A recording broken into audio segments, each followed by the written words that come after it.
ونتوكل عليه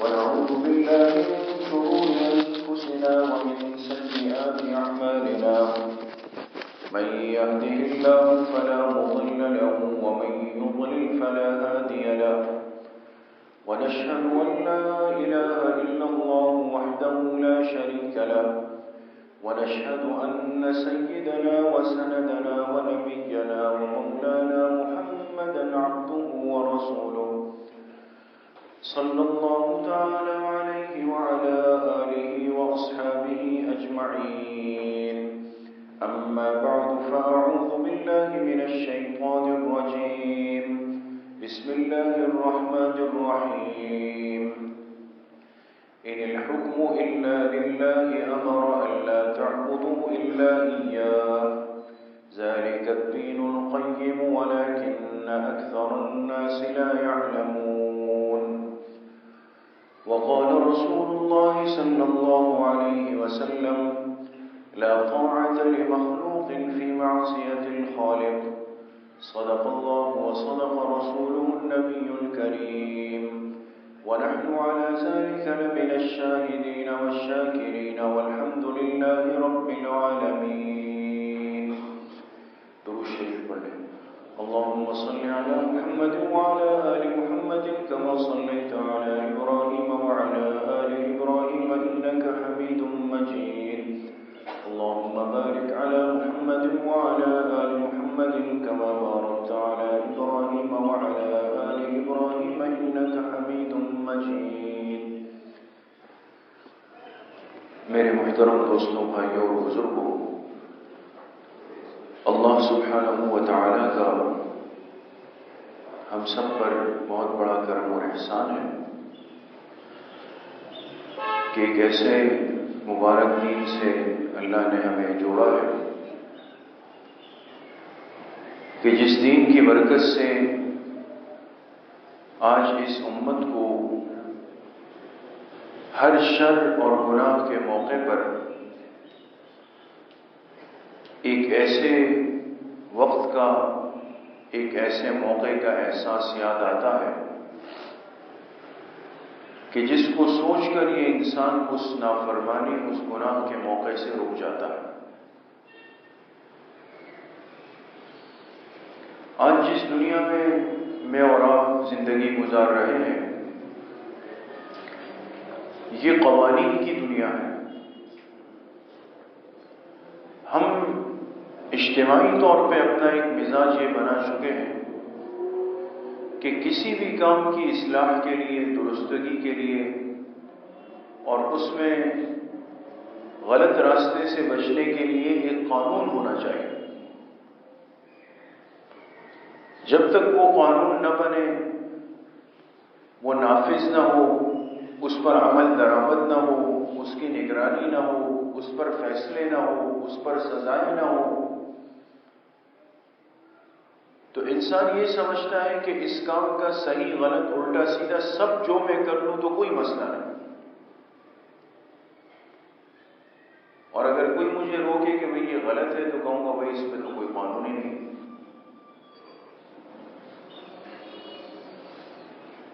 مطلب قانون کے مسلمان ہیں، ڈنڈے کے مسلمان ہیں. یہ سوچ اس امت کی نہیں ہے، نہ اس امت کو دی گئی. اس کی وجہ یہ ہے کہ یہ مسلمان عاقل بالغ ہونے کے بعد دن میں کئی مرتبہ اپنی زبان سے ایک اقرار کرتا ہے، ایک جملہ بولتا ہے، ایک وعدہ کرتا ہے. اس وعدے اور اقرار کے بعد اس کا پھر غلط چلنا، بے اصولی کرنا، بے ترتیبی اختیار کرنا، یہ اس انسان کو جھوٹا بنا دیتا ہے کہ یہ اندر سے کچھ ہے اور باہر سے کچھ ہے. اس لیے میرے محترم دوستوں، بھائیوں اور بزرگوں، اس امت کا معاملہ قانون کے ساتھ نہیں ہے. اس امت کا معاملہ اللہ کے ساتھ اقرار سے ہے. لیے علماء نے لکھا ہے کہ ہم اگر اپنی زندگی پر غور کریں تو ایک مسلمان کی زندگی کا جو سب سے بڑا عمل ہے، جو ایمان کی سب سے بڑی نشانی ہے، وہ کون سا عمل ہے؟ وہ نماز ہے، وہ نماز کا عمل ہے۔ اور دن میں کتنی مرتبہ ہم اس نماز کا اہتمام کرتے ہیں؟ 5 مرتبہ۔ 5 مرتبہ نماز دی گئی اور ہر مرتبہ میں رکعتوں کی تعداد الگ الگ ہے۔ فجر میں کم ہے، پھر ظہر میں زیادہ ہے، عصر میں کم ہے، مغرب میں درمیانی ہے، عشاء میں زیادہ ہے۔ ان رکعتوں کی تعداد سے بھی مسلمان واقف ہوتا ہے، عاقل بالغ جس نے دین سیکھا ہے۔ اور یہ بھی ہر مسلمان جانتا ہے کہ چاہے فرض ہے، چاہے واجب ہے، چاہے سنت ہے، چاہے نفل مستحب ہے، کوئی سی بھی نماز میں پڑھوں گا، لیکن ایک بات ہر نماز کی ہر رکعت میں قدر مشترک ہے، ہر رکعت میں، کہ اس میں مجھے سورہ فاتحہ پڑھنی ہے۔ ایسا ہی ہے، ہر نماز کی ہر رکعت میں سورہ فاتحہ کیا ہے؟ ضروری۔ البتہ اتنا ہے کہ اگر مقتدی امام کے پیچھے پڑھ رہا ہے تو یہ امام کے پیچھے خود نہیں پڑھے گا، بلکہ امام کی قرات کو سنے گا۔ چاہے امام زور سے پڑھے تو بھی خاموش رہے، آہستہ پڑھے تو بھی خاموش رہے، امام کی قرات مقتدی کی قرات بن جاتی ہے۔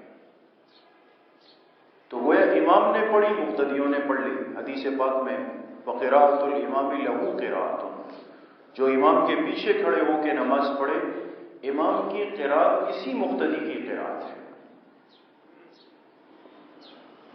تو ہر رکعت میں سورہ فاتحہ مسلمان پڑھ رہا ہے، اور جس کو کچھ بھی یاد نہیں ہو اور کوشش نہ بھی کی ہو تب بھی وہ کہتا ہے مجھے سورہ فاتحہ سورہ اخلاص یاد ہے، اتنا تو یاد ہے۔ اب علماء فرماتے ہیں کہ اس سورہ فاتحہ کو ہم پڑھتے ہیں، دن میں بار بار پڑھتے ہیں، ہر رکعت میں پڑھتے ہیں، اس میں انسان اللہ پاک سے ایک اقرار کرتا ہے، ایک وعدہ کرتا ہے، ایک عہد کرتا ہے، اور عہد بھی اس وقت کرتا ہے جب 3 عقیدوں کا اقرار کرتا ہے۔ سورہ فاتحہ تو بڑی عالیشان سورت ہے، ہم تو اس کو بس ایک عمل پورا کرنے کے لیے گزار دیتے ہیں، لیکن ہمارے 3 بڑے عقائد سورہ فاتحہ کی 3 آیتوں میں، الحمدللہ رب العالمین، الرحمن الرحیم، مالک یوم الدین۔ سب سے پہلے یہ بندہ کہتا ہے تمام تعریفیں خاص ہیں اس اللہ کے لیے، رب العالمین، جو تمام جہانوں کا پروردگار ہے۔ یہی کہتے ہیں پہلی آیت، تمام تعریفیں خاص ہیں اس اللہ کے لیے جو تمام جہانوں کا ایک اکیلا پروردگار ہے۔ تو جو ذات پوری کائنات کے نظام کو اکیلے چلا رہی ہے، جو معبود برحق ہے، جس کے ساتھ کوئی شریک نہیں، اس ذات سے متعلق توحید کا عقیدہ رکھنا اس امت پہ فرض ہو گیا۔ تو سورہ فاتحہ کی پہلی آیت میں کیا ہے؟ علماء فرماتے ہیں عقیدہ توحید ہے۔ یہ بندہ اقرار کر رہا ہے کہ اے اللہ، اس پوری کائنات کے نظام کے چلانے میں اور اس کی ترتیب میں آپ کے ساتھ کوئی شریک نہیں۔ یہ توحید کا اقرار ہو گیا۔ پھر کہتا ہے الرحمن الرحیم، آپ سب سے زیادہ مہربان ہیں، سب سے زیادہ رحم کرنے والے۔ یہ آیت پڑھتا ہے۔ اب انسان دنیا میں آیا، اللہ کی طرف سے بھیجا گیا، کوئی اپنے ارادے سے دنیا میں نہیں آیا، اللہ کے حکم سے آیا۔ اور ظاہر سی بات ہے کہ انسان کی فطرت اور مزاج اگر بگڑ جائے تو الگ بات ہے، لیکن آپ خود بتائیں کہ راستے میں چلتے ہوئے آپ کو کوئی تکلیف میں نظر آئے، کسی کا پیر پھسل کے وہ گر جائے، کوئی گاڑی سے ٹکرا جائے، کوئی وضو خانے میں گر جائے، کسی کی طبیعت خراب ہو جائے، بے ہوش ہو جائے، تو ہم کیا کریں گے؟ اگر تو طبیعت سلیم الفطرت نہیں ہے ہم تو دیکھ کر چلے جائیں گے. اور آج کل تو الگ تماشا ہے کہ اس کی تصویر ویڈیو بنا کے اپلوڈ کر لو، باقی وہ بیچارہ مرے جیے اس سے پرواہ نہیں. انسان اتنا گر رہا ہے. لیکن کسی کو تکلیف میں دیکھ کر انسان برداشت نہیں کر سکتا، اس کی کسی نہ کسی درجے میں مدد کرے گا. کیوں؟ کہ بھائی انسانیت کے تقاضے ہیں، یہ ہمارا مسلمان بھائی ہے، تکلیف میں ہے، ہمیں حکم ہے. انسان کو اکیلا نہیں چھوڑ سکتا، تکلیف میں نہیں دیکھ سکتا. اس دنیا میں اللہ نے انسان کو بھیجا اتنے بڑے نظام میں، اور پھر دنیا میں آنے کے بعد ہمارے سامنے لاکھوں مصیبتیں ہیں، فتنے ہیں، آزمائشیں ہیں، رکاوٹیں ہیں. اللہ کیسے اس انسان کو چھوڑ سکتے ہیں؟ اتنی رحمان ذات، اتنی رحیم ذات، دنیا میں انسان آ جائے اور پھر ایسے بے آسرا چھوڑ دیا جائے، یہ نہیں ہو سکتا. اس انسان کی اصلاح کے لیے، درستگی کے لیے، ترقی کے لیے، کامیابی کے لیے اللہ نے اپنے پیغمبروں کو بھیجا ہے. اس لیے پیغمبروں پر ایمان لانا فرض ہے. اور یہ عقیدہ کیا کہلاتا ہے؟ عقیدہ رسالت کہلاتا ہے. تو الرحمن الرحیم جب کہا کہ اے اللہ آپ رحمان ہیں، آپ رحیم ہیں، جبھی تو آپ نے اپنے حبیب پیغمبر کو ہماری طرف بھیجا ہے. پھر کہتا ہے مالک یوم الدین. اب انسان دنیا میں زندگی گزارتا ہے، کسی کو عمر زیادہ ملی، کسی کو کم ملی، کسی کو طاقت زیادہ ملی، کسی کو کم ملی، کسی کو مال زیادہ ملا، کسی کو کم ملا، کسی کے پاس منصب ہے، کسی کو ساری زندگی منصب نہیں ملا، رعایا بن کر رہا، عاجز بن کر رہا. کسی نے ظلم کیا، کسی نے حق مارا، کسی نے پٹائی کی، کسی نے قتل کیا، کسی نے عزت خراب کی. یہ سارے سلسلے دنیا میں ہوئے. تو انسان کیا سمجھتا ہے کہ یہ ایک ایسا ہی نظام سسٹم تھا جو گزر گیا، اب کچھ نہیں ہوگا؟ ایسا نہیں ہے. فرمایا مالک یوم الدین. اے اللہ ہم آپ کو اس آخرت کے بدلے کے دن کا بھی مالک سمجھتے ہیں جب پوری دنیا پھر آپ کے سامنے آ جائے گی، اور اس دنیا کے ایک ایک لمحے کا، ایک ایک ذرے کا، ایک ایک معاملے کا حساب آپ کے سامنے آئے گا. اور آج جس نے بے اعتدالی کی، بے انصافی کی، ظلم کیا، زیادتی کی، حق مارا، یتیموں پر ظلم کیا، کمزوروں پہ ظلم کیا، اے اللہ ہم تو اسی پر آسرا لگا کے بیٹھے تھے کہ مالک یوم الدین، اس بدلے کے دن کے مالک آپ ہیں، سب کے بدلے آپ اس دن دلوائیں گے. تو یہ عقیدہ رکھنا، یہ کیا کہلاتا ہے؟ عقیدہ آخرت کہلاتا ہے. آپ سمجھیں؟ تو 3 آیتیں ہم پڑھتے ہیں روز ہر رکعت میں، اور 3 اپنے عقائد کا اظہار کرتے ہیں اللہ سے کہ اے اللہ میرے پاس توحید کا عقیدہ بھی ہے، میں آپ کو اکیلا مانتا ہوں، میرے پاس رسالت کا عقیدہ بھی ہے، آپ کے آخری پیغمبر پر بھی ایمان رکھتا ہوں، اور سارے پیغمبروں پر ایمان رکھتا ہوں. اور اے اللہ ایک دن آخرت کا آ رہا ہے، بدلے کا، جس میں سب پیش ہوں گے آپ کے سامنے، ترازو لگے گا، اعمال تلیں گے. اے اللہ اس آخرت کے دن پر بھی ایمان رکھتا ہوں. یہ 3 عقیدے انسان جب اپنی زبان سے کہتا ہے، اس کے بعد آگے کیا کہہ رہا ہے؟ اس کے بعد کی آیت یاد ہے کسی کو؟ کیا کہتا ہے پھر؟ ایاک نعبد و ایاک نستعین. ایاک نعبد و ایاک نستعین. اس آیت میں یہ اللہ پاک سے ایک اقرار کر رہا ہے، ایک وعدہ کر رہا ہے. 3 عقیدے اپنے بیان کر کے، اے اللہ میں ایسا مسلمان ہوں کہ توحید پر ایمان لایا ہوں، رسالت پر ایمان لایا ہوں، آخرت پر ایمان لایا ہوں. اس کے بعد کہہ رہا ہے ایاک نعبد و ایاک نستعین. اے اللہ اب میں آپ سے وعدہ کر رہا ہوں کہ اب اگر میں کسی کی مانوں گا، کسی کی غلامی اختیار کروں گا، کسی کے حکم کے سامنے سر جھکاؤں گا، تو وہ ذات صرف اور صرف کس کی ہوگی؟ اللہ کی ہوگی. اے اللہ تیری ہی عبادت کروں گا. عبادت کے معنی صرف نماز نہیں، صرف سجدہ نہیں، دیکھیں مفسرین نے کیا لکھا، کتنی عجیب بات لکھی. فرمایا ایاک نعبد، اے اللہ ہم تیری ہی عبادت کرتے ہیں. کیا مطلب؟ یعنی ساری زندگی تیرے احکامات کے سامنے سر جھکا کے چلے، بس مسئلے کو حل کر دیا. جہاں انسان کو لگے کہ اس حکم سے دائیں بائیں ہو ہی نہیں سکتا، چاہے سامنے کتنا ہی بڑا آدمی ہے، کتنا ہی بڑا رشتہ ہے، کتنا ہی قریبی عزیز ہے، لیکن جب اس ذات کی بات آ گئی ادھر دیکھ ہی نہیں سکتا ہوں، سمجھ جائے کہ یہ اس ذات کو عبادت کے لائق سمجھتا.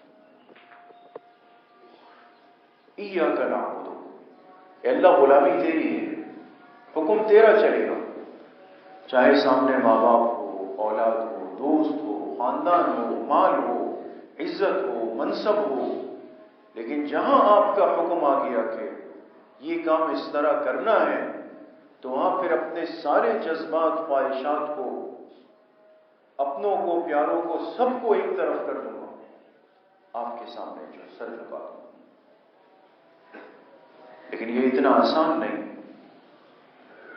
اس نفسا نفسی کی دنیا میں، اس مال پرستی کی دنیا میں اتنا بڑا قدم اٹھانا آسان نہیں.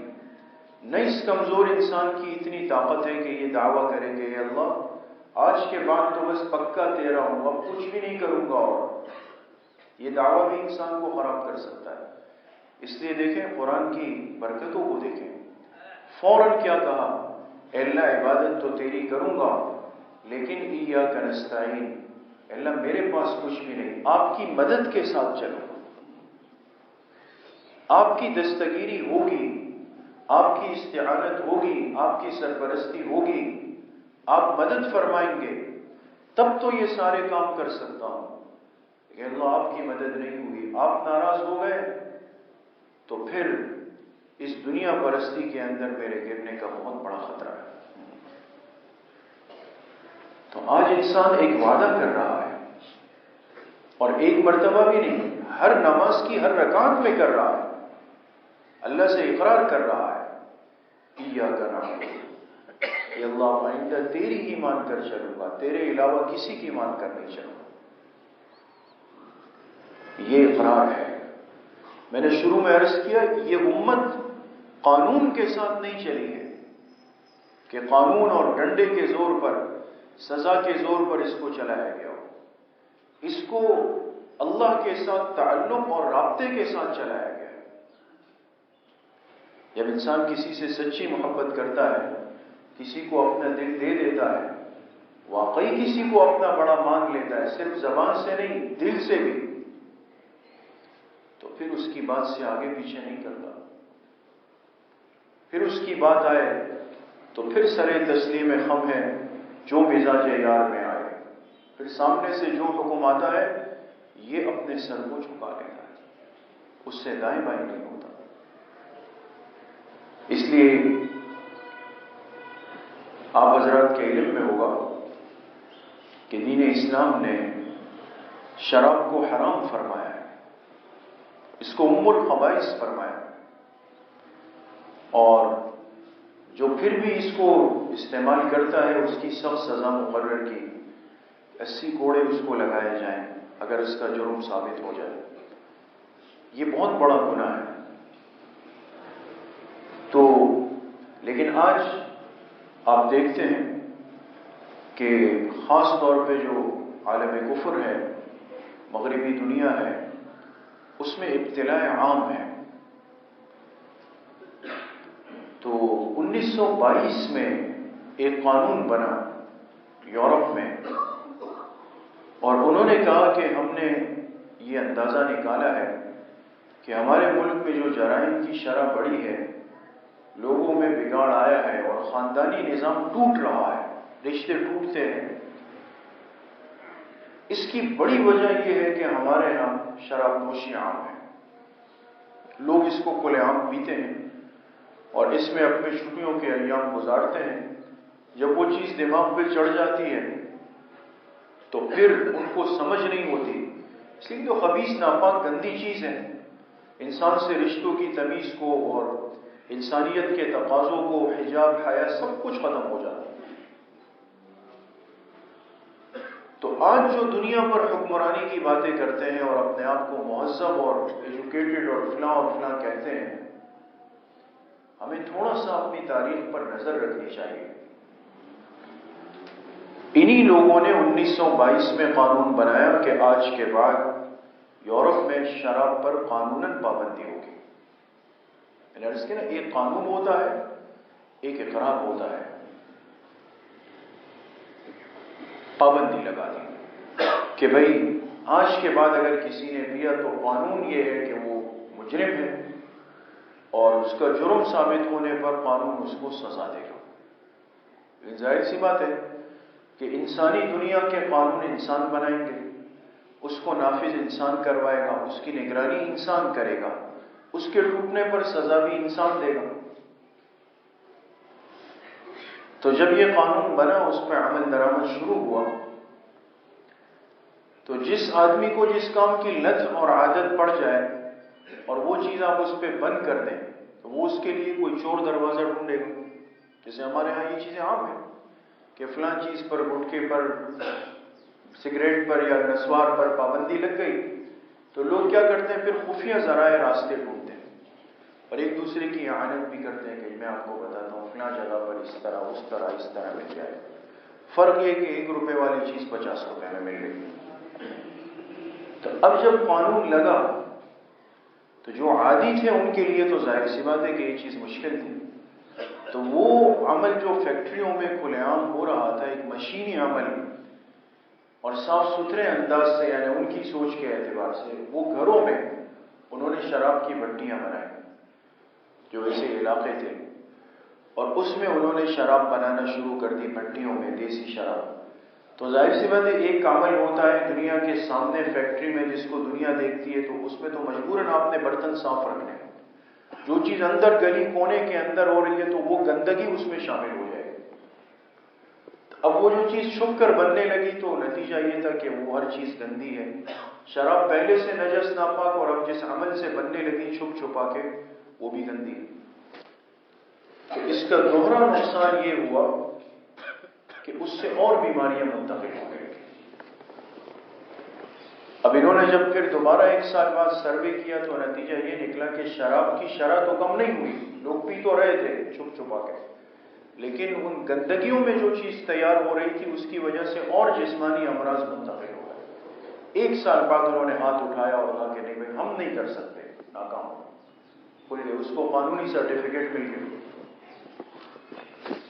قانون پریشان ہو کے ناکام ہوا، لیکن بحیثیت ایک مسلمان کے ہمارے لیے کتنی مشعل راہ ہے، اور ہمیں معلوم ہونا چاہیے کہ یہی چیز تھی جو جاہلیت عرب کی گھٹی میں پڑی ہوئی تھی، اور وہ لوگ شراب کو پانی کی طرح پیتے تھے، ان کی مزاج اور عادت اور فطرت کا حصہ تھی۔ اس لیے جناب نبی کریم صلی اللہ علیہ وسلم تشریف لائے تو عرب ماحول کا حصہ بنی ہوئی تھی، لیکن آپ پر شراب کی حرمت کب نازل ہوئی؟ غزوہ احد کے بعد نازل ہوئی، مکی زندگی میں نہیں آئی۔ مدنی زندگی کے 3 سال میں جا کے غزوہ احد کے بعد حرمت آئی۔ لوگوں میں عام تھی، کوئی سوچ بھی نہیں سکتا تھا۔ صحابہ فرماتے ہیں جیسے آج ہم پانی کے بغیر زندگی کا نہیں سوچ سکتے، اس وقت ہمیں لگتا تھا کہ شراب کیسے ہم چھوڑ دیں گے۔ حضرت انس رضی اللہ عنہ فرماتے ہیں کہ میں اپنے سوتیلے والے حضرت ابو طلحہ رضی اللہ عنہ کے گھر پہ تھا، ایک دعوت تھی اور مجھے ساقی بنایا ہوا تھا۔ ساقی یعنی پلانے والا، حرام نہیں تھی شراب، تو میں مہمانوں کی مہمان نوازی میں ان کو شراب کے برتن بھر رہا ہوں، پلا رہا ہوں، اور اتنے میں باہر سے ایک صحابی کی آواز آئی، الا ان الخمر قد حرمت، یہ آواز آئی، آگاہ ہو جاؤ کہ شراب کو حرام کر دیا گیا۔ یعنی یہ اعلان ہوتا تھا کہ وحی آئی ہے اور وحی اتری ہے، نیا حکم آیا ہے۔ اب یہ حکم کوئی عام حکم نہیں تھا کسی عمل کا، بلکہ ایک ایسی چیز کے چھوڑنے کا تھا جو جسم کا ایک حصہ اور جز بن چکی تھی، انسان سوچ نہیں سکتا۔ لیکن کمال یہ دیکھیں کہ حضرت انس فرماتے ہیں کہ جن مہمانوں کے ہاتھ میں برتن تھا، جہاں تک پہنچا تھا وہیں روکا اور نیچے چھوڑ دیا۔ جو گونٹ ابھی حلق سے نہیں اترا تھا وہ منہ سے نیچے انڈیل تھی۔ اب آپ تھوڑا سا موازنہ کریں کہ یہی انسان ہے، اس کے لیے ایک قانون بنتا ہے، اس کے لیے ایک باقاعدہ اس کی نگرانی ہوتی ہے، اس پہ سزا مقرر ہوتی ہے، لیکن یہی 1922 کا انسان کیوں اس شراب کو نہیں چھوڑتا اس قانون اور سزا کے باوجود، بلکہ اس کے لیے چور دروازہ ڈھونڈ رہا۔ اور یہی انسان تھے جو سال ہر سال سے شراب سے جڑے ہوئے تھے۔ ایک حکم اللہ کے پیغمبر کا کانوں میں آیا، وہ بھی صحابی کے واسطے سے، لیکن پھر ایک گھونٹ حلق سے نیچے نہیں گیا۔ کیوں؟ اس لیے کہ امت کو یہ پیغام ملا کہ انسان کے دل میں جب تک اللہ پاک کی ذات کا خوف نہیں آئے گا، اللہ کی ذات کا خوف نہیں آئے گا، یہ کسی قانون اور سزا کی بنیاد پر گناہ کو نہیں چھوڑ سکتا۔ یہ خوف بیٹھ جائے گا، پھر یہ اکیلا ہوگا، اندھیر کمرے میں ہوگا، ویرانے کے اندر ہوگا، اس کے پاس گناہ کے موقع، اسباب، ساری چیزیں ہوں گی۔ ایک لمحے کے لیے سوچے گا کہ کیسے کر لوں، اللہ کے سامنے پیش ہو رہا ہے، کیسے کر لوں اس کو۔ یہ تصور اور خیال جس کو عرض کیا کہ یہ اللہ سے اقرار ہے، ایاک نعبد و ایاک نستعین میں اقرار ہوا ہے اللہ سے۔ اب انسان کے سامنے شراب آئے، بدکاری کا موقع آئے، بدنظری کا موقع آئے، حرام کے لینے کا موقع آئے، رشوت کا موقع آئے، کسی پر ظلم زیادتی کا موقع آئے، یہ کیسے اس کو کر لے؟ یہ تو ابھی نماز میں ایاک نعبد بول کے آیا، اس کے بعد وہ کر لے۔ اس کا تو ایک ہی مطلب ہے کہ اس کی زبان میں کچھ ہے، اندر سے اور کچھ ہے۔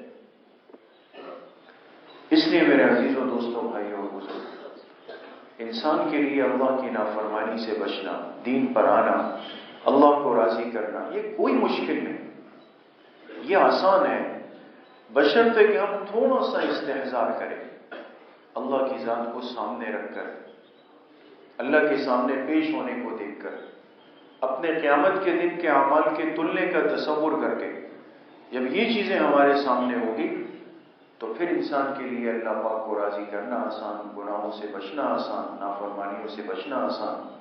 اللہ پاک مجھے بھی آپ سب کو صحیح عمل کی توفیق نصیب فرمائے۔ الحمدللہ رب العالمین، الصلاۃ والسلام علی سید الانبیاء والمرسلین، سیدنا و مولانا محمد وآلہ واصحابہ اجمعین۔ یا اللہ یا ارحم الراحمین، ہمارے صغیرہ کبیرہ ظاہر باطن ہر طرح کے گناہوں کو معاف فرما دے۔ یا اللہ پوری امت کے گناہوں کو معاف فرما دے، اپنی رضا والی زندگی نصیب فرما دے، نفس اور شیطان کے وساوس سے ہماری حفاظت فرما دے، اپنی معصیت سے، اپنی نافرمانی سے، اپنی ناراضگی سے ہماری حفاظت فرما دے، حضور علیہ الصلوۃ والسلام کی صحیح اور سچی محبت نصیب فرما دے۔ جتنے بیمار گھروں میں ہیں، اسپتالوں میں، سب کو شفائے کامل عاجل نصیب فرما دے۔ جتنے پریشان حال ہے، جس قسم کی پریشانیاں ہیں، سب کی پریشانیوں کو ختم فرما دے۔ جتنے مرحومین مرحومات دنیا سے جا چکے ہیں، سب کی مغفرت فرما دے۔ ہم سب کا خاتمہ بالایمان و بالخیر نصیب فرما دے۔ ہماری دعاؤں کو اپنے فضل و کرم سے، فضل و رحمت سے اپنی بارگاہ میں قبول اور منظور فرما دے۔ وصلی اللہ وسلم علی نبینا محمد وآلہ واصحابہ اجمعین۔